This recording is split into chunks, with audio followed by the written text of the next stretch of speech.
Man, this one right here hits deep. Flip Wilson wasn't just funny, he was brilliantly funny. He made America laugh during a time when being a black man on television was almost impossible. In the early 1970s, the Flip Wilson Show was pulling in over 40 million viewers every week. He became the first African American to host a successful variety show on national TV. That's history right there. But here's the crazy part. Despite all that success, Flip Wilson still doesn't have a star on the Hollywood Walk of Fame. How does that even happen, man? How can someone who broke barriers, made the world smile, and paved the way for generations be forgotten like that? Let's get into his story right now. Let me know where you're watching this from in the comments. Grab yourself a warm drink, maybe a cup of water or tea. Sit back, and let's start this journey together.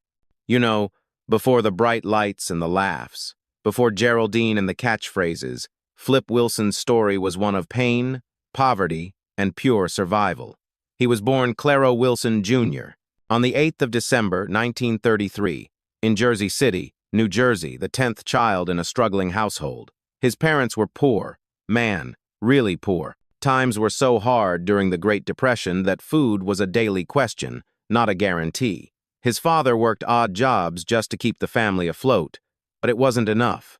His mother, exhausted and overwhelmed, eventually left the family when Flip was around 7 years old. That moment changed everything. With his mom gone and his dad unable to care for so many kids, young Claro and several of his siblings were placed in foster homes. Some reports say he bounced around at least a dozen of them, 12 different families, before he even became a teenager. Just imagine that. 12 homes, 12 sets of strangers, 12 times having to start over. No stability, no comfort, just constant change. That'll do something to a kid. But here's the thing, even in those hard times, Flip had something special. He had humor. Teachers noticed it, social workers noticed it, and every foster family he stayed with remembered that he could make anyone laugh. He used jokes to protect himself, to charm his way out of trouble, to make friends. When he used jokes to protect himself, to charm his way out of trouble, to make friends. When you're a kid in that situation, you either cry or you find a way to make people like you, and Flip chose laughter. By the time he was 16, Flip had enough. He dropped out of school and joined the United States Air Force, lying about his age just to get in. And man, that was a turning point. The military was tough, especially for a young black man in the 1950s, but Flip found his stage there. Fellow airmen said he was the funniest guy on base. Whenever the pressure got too heavy, he'd crack a joke, do a funny impression, and lift everyone's spirits. His commanding officers would send him to entertain troops instead of giving him regular duties. That's how naturally gifted he was. It was during this time that he got the nickname Flip. One of his buddies in the Air Force said, "You're always flipping out, man. You're a real flip." And that name stuck. From then on, Claro Wilson Jr. was just Flip Wilson.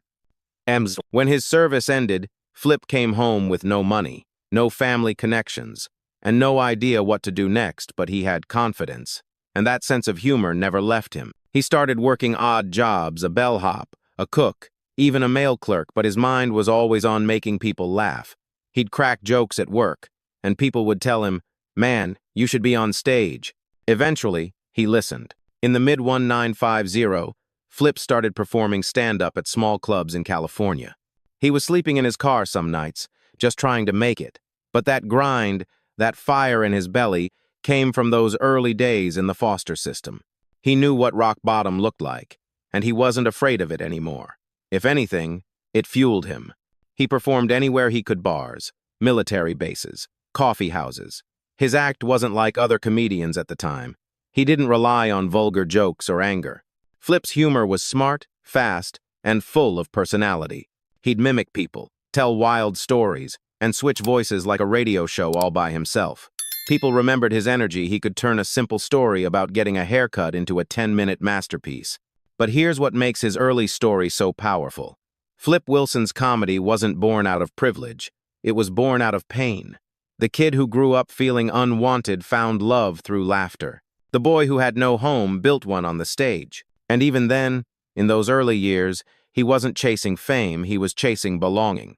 You could feel it in the way he performed. He wasn't just trying to be funny, he was trying to connect. He wanted people to see him, to really see him. Maybe that's why his comedy always had heart behind the humor. It's wild to think about, right? This man who would one day make the whole country laugh started out as a foster kid just trying to survive the system. But that's what made him different. That's what gave him empathy, rhythm, timing, and that spark that couldn't be taught. So when he finally got that mic in his hand, it wasn't just a tool, it was a weapon against the world that had tried to forget him. Every laugh was proof that he mattered. And soon, the world started to notice. The clubs got bigger, the rooms started filling up, and before long, Flip Wilson, the foster kid from Jersey City, was about to take comedy to a place it had never been before. When Flip Wilson hit the stage, man, it was like watching lightning in human form. He wasn't the kind of comedian who yelled or cursed his way through a set. Nah, he was smooth, cool, and razor-sharp. His delivery was easy, but underneath that smile was precision. Every line, every pause, every expression was calculated to perfection. You'd laugh before you even realized why. That's talent, man. By the late 1950s, Flip was hustling the stand-up circuit in California and across the West Coast. He started out in little joints, places where you could hear the glasses clinking louder than the crowd. But word started to spread. There's this funny guy named Flip Wilson. Y'all gotta see him. Soon he was performing in San Francisco, LA, Las Vegas, anywhere that would hand him a mic. During one of those early gigs, he caught the attention of another comedy legend, Red Fox. Now, that's important. Red saw something special in Flip. Both men came from tough backgrounds, and both used humor as a weapon against pain. Red took Flip under his wing and helped him get booked in better venues. He even brought Flip to perform at some of his own shows. That friendship was a game changer. Through Red, Flip met more comedians and club owners, and he started getting steady work. But it wasn't just the gigs, it was the confidence. Flip started realizing he could hang with the best of them. In the early 1960s, he began appearing on television for the first time, small guest spots on shows like The Tonight Show and The Ed Sullivan Show. For a black comedian back then, that was no small deal. The entertainment industry was still heavily segregated, and most networks didn't believe a black comic could appeal to a white audience. But Flip didn't play that game. He wasn't just a black comedian, he was a comedian, period. His jokes didn't rely on race, they relied on wit. That's what made him stand out. Flip had this universal appeal. He could make anybody laugh, white, black, rich, poor, because his comedy was rooted in human truth. He'd talk about relationships, money, faith, everyday struggles, things everybody understood. He'd make a joke about church and have the whole room in tears. You didn't need to know his background to get it. You just had to be human. And man, people loved that. When he told a story, it was like you were sitting next to him on the porch, just listening to your funniest friend talk about life. That realness became his trademark. By 1965, Flip's career started to take off. He recorded his first comedy albums, Cowboys and Colored People and You Devil You. Both of them showed his quick wit and playful delivery, but they also had bite. He'd touch on race and politics with a smile, sneaking real social commentary into his punchlines. It was the kind of comedy that made you laugh and think. Audiences and critics began to notice. He won over the crowd wherever he went, from Harlem to Hollywood. Big stars started requesting him personally, talk show hosts, singers, producers. Flip was becoming that guy, the comedian's comedian. Then came the variety show circuit. He became a regular guest on programs like Rowan and Martin's Laugh-In and The Tonight Show starring Johnny Carson. Carson loved him, said Flip had one of the sharpest minds in the business. And it showed. Every time he walked onto that stage, you knew something memorable was about to happen. One of Flip's biggest assets was his versatility. He could do voices, characters, and accents. He could improvise on the spot. And he never needed to put anyone down to get a laugh. That was rare in that era, especially in stand-up. Most comics leaned on mean jokes or shock value. Flip, he used charm. By the late 1960s, NBC executives were watching closely. They saw that this man had something no one else had: cross-generational, cross-racial appeal. They started testing the idea, what if we gave him his own show? That was revolutionary thinking. Remember, this was years before Saturday Night Live. Variety comedy was dominated by white hosts like Dean Martin or Carol Burnett. A black man leading a primetime show was almost unthinkable. But Flip didn't just want the gig, he wanted creative control. And that was bold, man. Most artists didn't have the power to ask for that, but Flip knew his worth. He said, "If you're gonna let me represent myself on national TV, you gotta let me do it my way." And somehow, NBC agreed. So in 1970, The Flip Wilson Show was born, and the rest is comedy history. But before that first episode even aired, Flip was nervous. He told friends he wasn't sure America was ready for it. A black host, playing multiple characters, sharing the screen with both black and white guests, it was risky. But the man took that risk anyway. Because if there's one thing Flip Wilson believed in, it was that laughter could break barriers. And he was right. What started as a gamble would soon turn into one of the biggest success stories in television history. The Flip Wilson Show would make him a household name, make people cry laughing, and change the way black performers were seen on TV forever. But as we all know, fame has a price. And while the world was laughing, Flip was fighting battles most people never saw. When The Flip Wilson Show hit the airwaves on the 17th of September 1970, man, it was like a cultural earthquake. Nobody had ever seen anything quite like it. Here was this smooth, funny black man hosting his own primetime variety show on NBC, cracking jokes, playing characters, and making everyone black, white, rich, poor laugh together. It wasn't just entertainment, it was a statement. Flip didn't open the door. He kicked it wide open. The show's format was simple but genius. Sketches, musical guests, and Flip doing his thing. But what made it special was his energy. Flip Wilson wasn't just telling jokes. He was creating a world every Thursday night. The show felt alive, unpredictable, joyous, and full of rhythm. One week he'd have the Temptations performing. The next he'd share the stage with Lucille Ball or Johnny Carson. Everybody wanted to be on The Flip Wilson Show. The energy was infectious, and the man at the center of it all was calm, charismatic, and effortlessly cool. Flip's signature character, Geraldine Jones, became an instant pop culture phenomenon. Geraldine wasn't just a character, she was a force. The way Flip embodied her with confidence, sass, and humor broke boundaries in comedy and gender performance. He wasn't mocking women, he was celebrating them, especially the strong, outspoken women he'd grown up around. When Geraldine said, "The devil made me do it," man, the world lost its mind. That line was everywhere, on t-shirts, mugs, buttons, even lunchboxes. And what's wild is that Flip didn't invent Geraldine for shock value.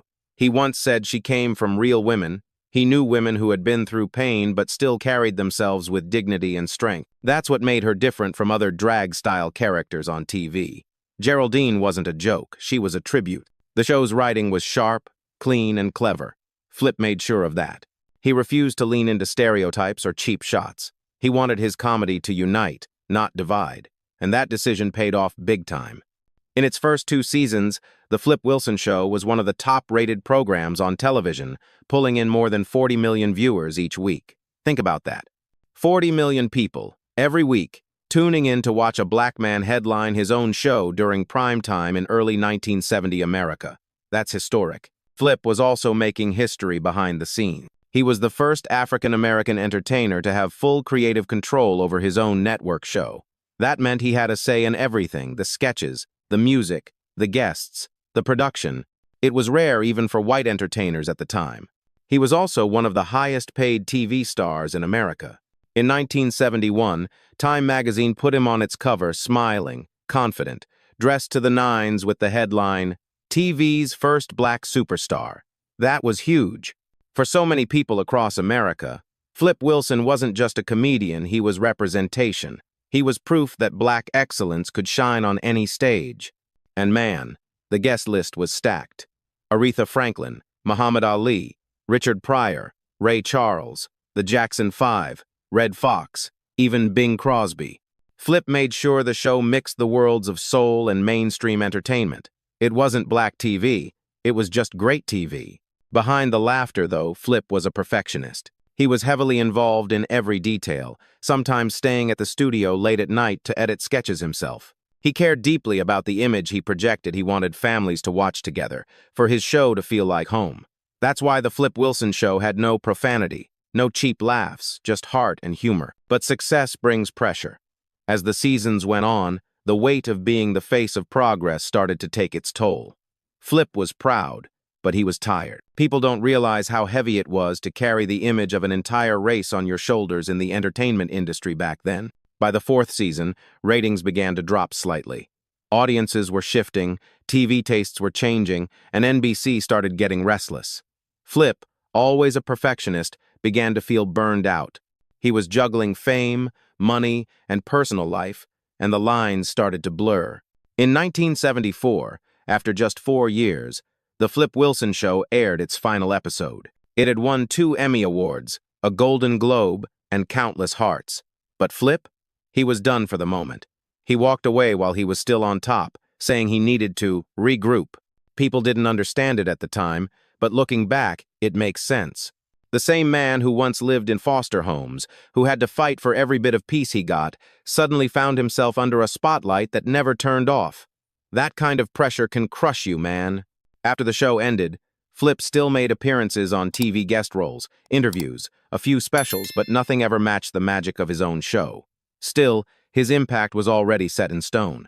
For 4 straight years, he had changed television. He showed the world that a black host could lead a hit show without compromise, without pandering, without pretending. He brought elegance, intelligence, and style to American comedy and made it look effortless. But as the lights dimmed, so did Flip's public appearances. The man who once made the world laugh louder than anyone started to disappear from the spotlight. And that's when the struggles behind the smiles began to surface. Fame, racism, relationships, money, all the things he'd worked so hard to outrun came back around. Man, the early 1970, that was Flip Wilson's world. He wasn't just a comedian anymore. He was a cultural icon. You couldn't walk down a street in America without hearing somebody quote Geraldine Jones, "The devil made me do it," or "What you see is what you get." Those phrases became part of everyday life. Flip's characters had crossed over into pop culture, and people loved him for it. You know you've made it when kids imitate you on the playground and parents quote you at dinner. That's what Flip achieved universal appeal. He wasn't just entertaining, he was connecting generations through laughter. By 1971, The Flip Wilson Show had hit its peak. Ratings were massive. We're talking 40 million viewers every week, man. That's Super Bowl numbers in today's terms. Every major star wanted to appear on his show, and NBC couldn't stop counting the money. Flip was everywhere. He won 2 Emmy Awards, one for Outstanding Variety Series and another for his personal performance. He also took home a Golden Globe in 1971 for Best Actor in a television series. Time magazine wasn't exaggerating when they called him TV's first black superstar. But it wasn't just about fame. Flip represented something bigger, hope. He came along right after the Civil Rights Movement, at a time when America was still healing, still divided. And here was this black man, smiling on national television, making everyone laugh together.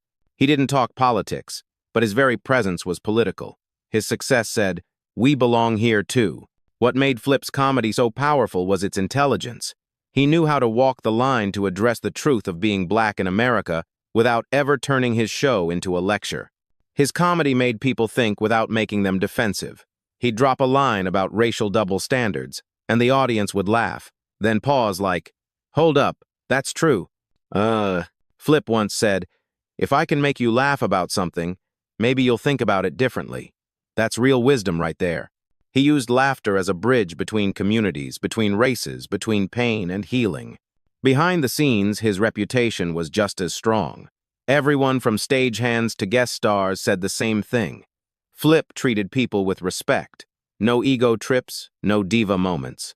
He was humble, generous, and always made his crew laugh. He'd bring food to the set, crack jokes with the lighting guys, and make guests feel at home. He understood what it was like to be overlooked, so he made sure nobody on his set ever felt that way. One of the best examples of Flip's reach was how diverse his guest lineup was. He didn't just bring in black entertainers, he brought everyone. You'd see Ray Charles performing right after a sketch with Dean Martin. You'd see Lucille Ball laughing alongside Richard Pryor. It was a melting pot of talent, and Flip was the ringmaster, guiding it all with style and charm. And man, his timing unbelievable. Flip Wilson could control a crowd with just a raised eyebrow or a pause. He understood rhythm like a jazz musician. Every punchline landed with the precision of a drum beat. That's why his humor never felt forced. It flowed. He wasn't performing, he was vibing. But what made him so unique, especially to black audiences, was that he showed dignity and joy on TV at a time when that wasn't the norm.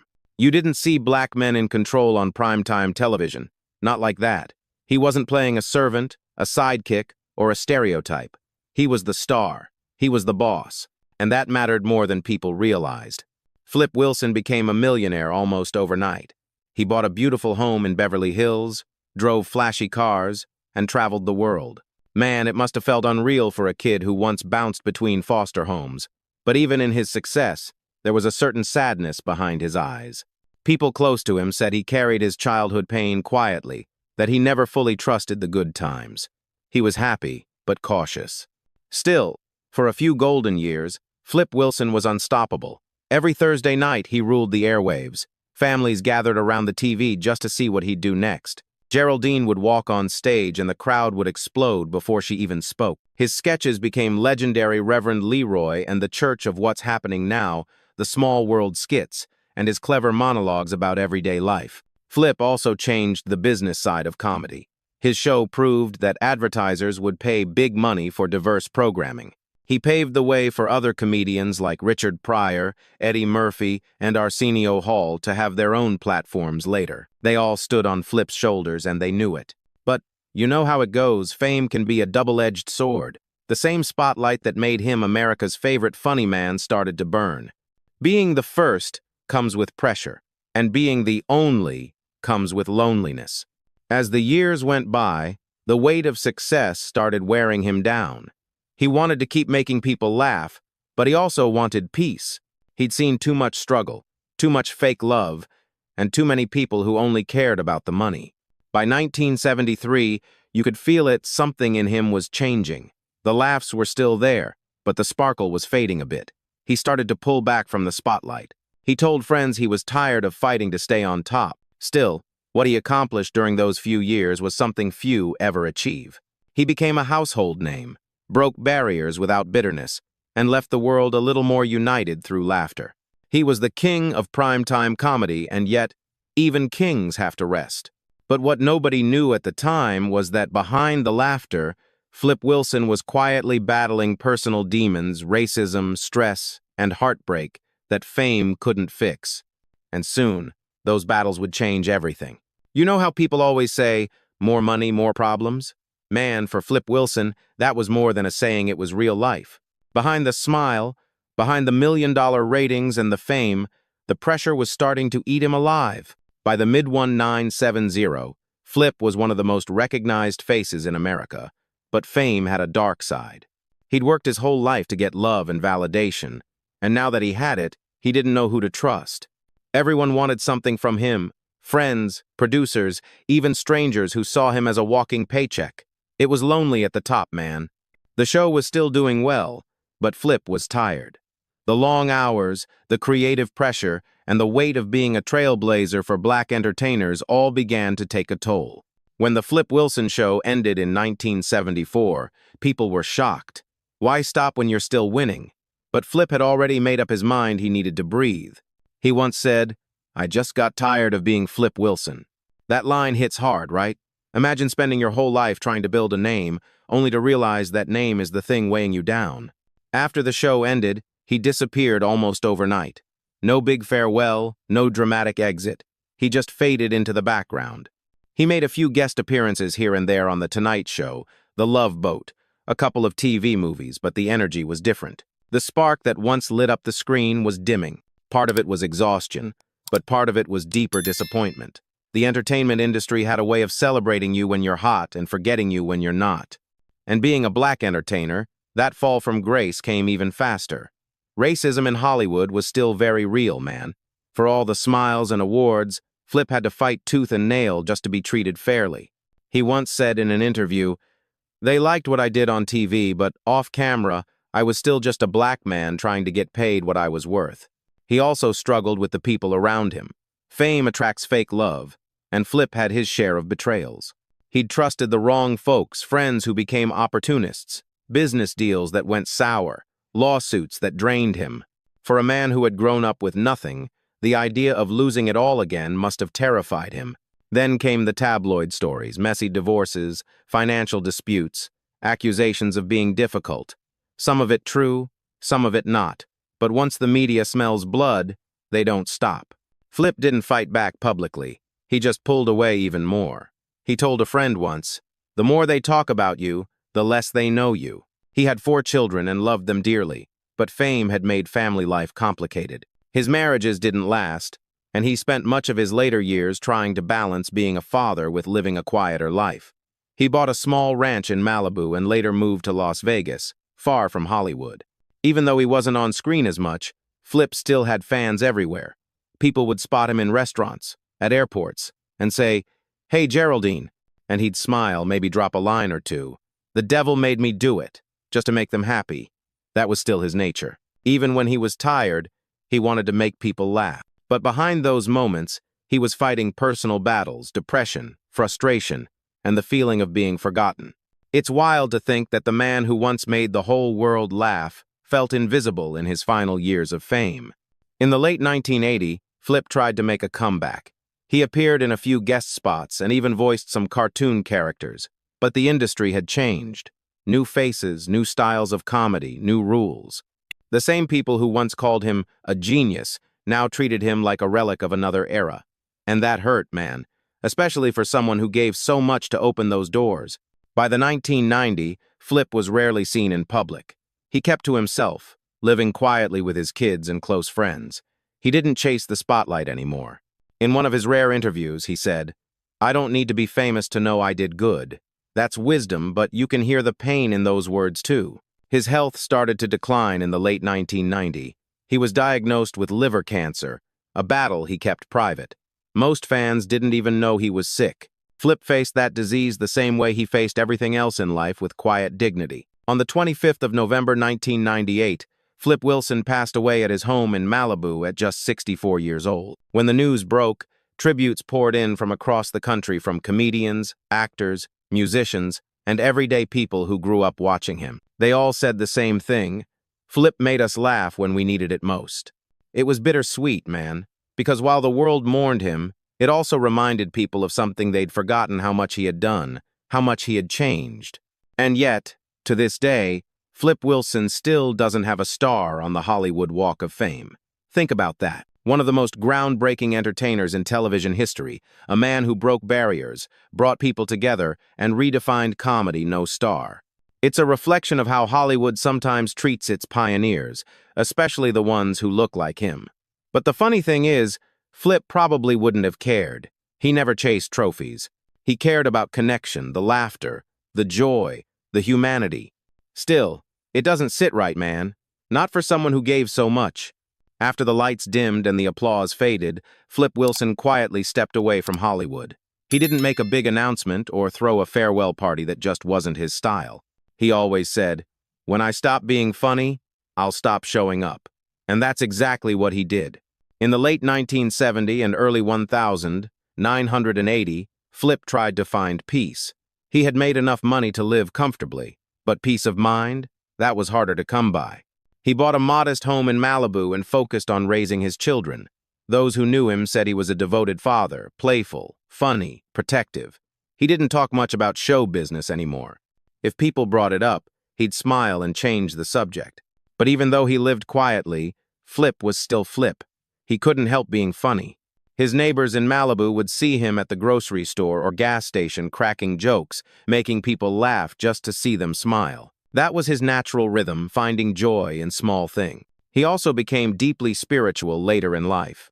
After years of chaos and fame, he started exploring faith again, reading scripture, meditating, and spending time with close friends who shared that side of him. It was like he was trying to balance all the laughter he'd given to the world with some peace for his own soul. In 1983, he made a rare return to television with a small role in the sitcom Charlie and Company alongside Gladys Knight. The show didn't last long, but fans were thrilled just to see him again. His energy was different, though softer, more reflective.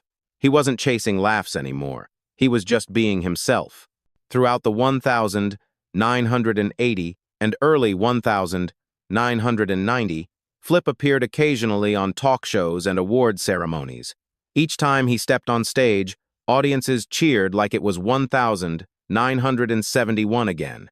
You could tell how much people still loved him, how much they missed that warmth. But Flip was never one to stay long. He'd give a short, humble thank you, flash that famous smile, and quietly disappear again. As time went on, he avoided interviews and the media altogether. He once told a friend, "I already said what I had to say through laughter." That's how he saw his legacy, not in fame, but in the joy he brought people. By the mid-1990, Flip's health began to decline. He was diagnosed with liver cancer but chose to keep the news private. Only his closest friends and family knew what he was going through. He never wanted pity. That was just who he was. Strong, proud, private. Even as the illness progressed, Flip stayed calm. He spent most of his time at home, surrounded by family, watching old movies, listening to jazz, and reflecting on his life. He didn't fear death. Those who visited him said he still cracked jokes, even from his bed. "If I can make you laugh," he said once, "then I'm still alive." On the 25th of November, 1998, Flip Wilson passed away peacefully at his home in Malibu at the age of 64. The news hit the entertainment world like a wave.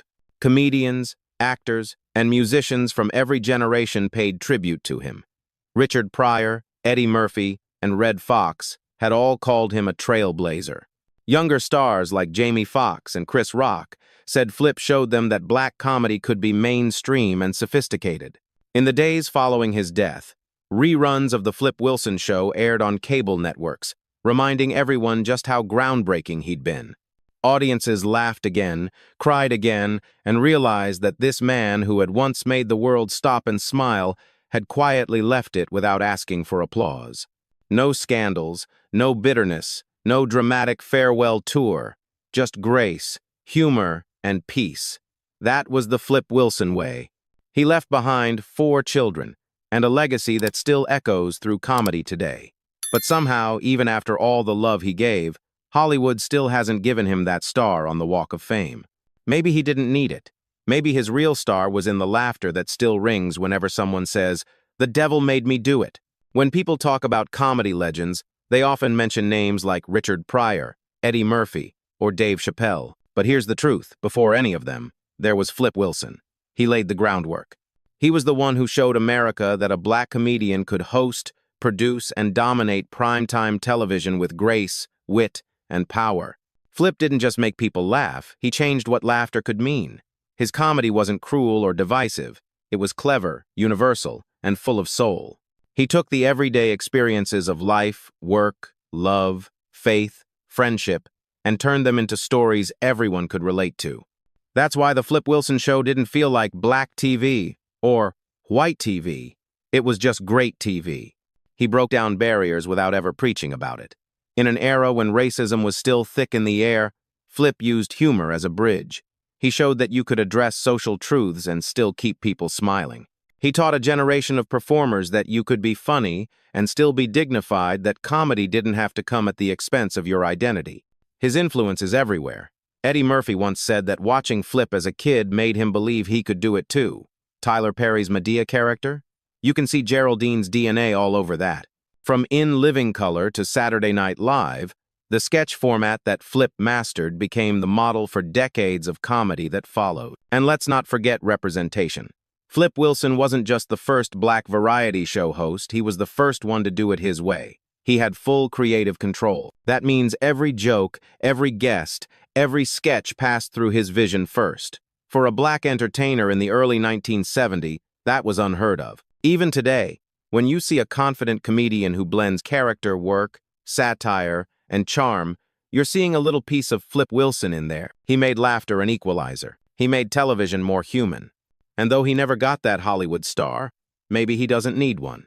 Because Flip's true star was never on a sidewalk. It was in the hearts of everyone he made laugh, in every comedian he inspired, and in every barrier he helped break. Man, when you really think about it, Flip Wilson's story is both beautiful and heartbreaking. Here was a man who came from nothing, a foster kid who turned pain into laughter, who went from telling jokes on Air Force bases to becoming the first black superstar of network television. He made the world laugh, broke down walls, and changed what comedy could look like. And yet, despite everything he achieved, there's still no star for Flip Wilson on the Hollywood Walk of Fame. No little piece of marble with his name carved in gold. It doesn't make sense, does it? A man who made millions smile, who brought people together, who literally helped shape modern comedy forgotten by the very town he helped build. That's the part that hurts. But maybe that's what makes Flip so timeless. His worth was never about trophies or stars on the ground, it was about the impact he left behind. You can still feel it today. Every time someone says, "The devil made me do it," every time a comedian tells a smart joke that crosses lines without hate, every time a black performer stands center stage and owns it, that's Flip Wilson's legacy shining through. He showed us that laughter could heal, that comedy could unite, and that you could be proud of who you are while still making the whole world laugh with you. So yeah, maybe Hollywood never gave Flip his star, but for those who remember him, the fans, the families, the comedians he inspired, he'll always be one.